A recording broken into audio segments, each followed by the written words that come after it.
श्री स्वामी समर्थ. तुमचं no contact situation आहे, त्यामध्ये आता पुढे काय होणार आहे,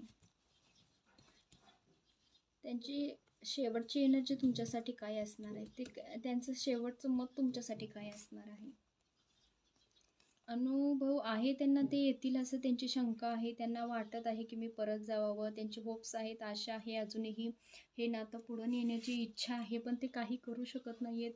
आयुष्यात टावर मुमेंट येऊन गेल्यामुळे त्यांची आता सिच्युएशन पूर्णपणे बदललेली आहे. ते या गोष्टीसाठी मनापासून तयार जरी असले तरी या टावर मुमेंटमुळे त्यांचं पूर्ण आयुष्य चेंज झालेलं आहे. जो निर्णय त्यांनी त्या काळी घेतलेला होता, त्या काळाच्या निर्णयामुळे त्यांचं आता काहीसुद्धा चालू शकत नाही आहे.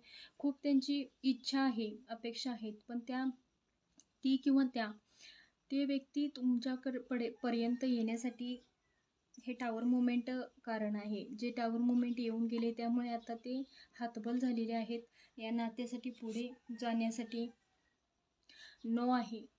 हे नातं ते किती जरी त्यांच्या मनात जरी असलं तरी हे नातं पुढं जाऊ शकत नाही आहे आणि हे नातं स्टॉप झालेलं आहे. जर तुम्हाला पर्सनल रीडिंग घ्यायची असेल तर मी नंबर देते, त्या नंबरवरती सुद्धा तुम्ही मेसेज करू शकता.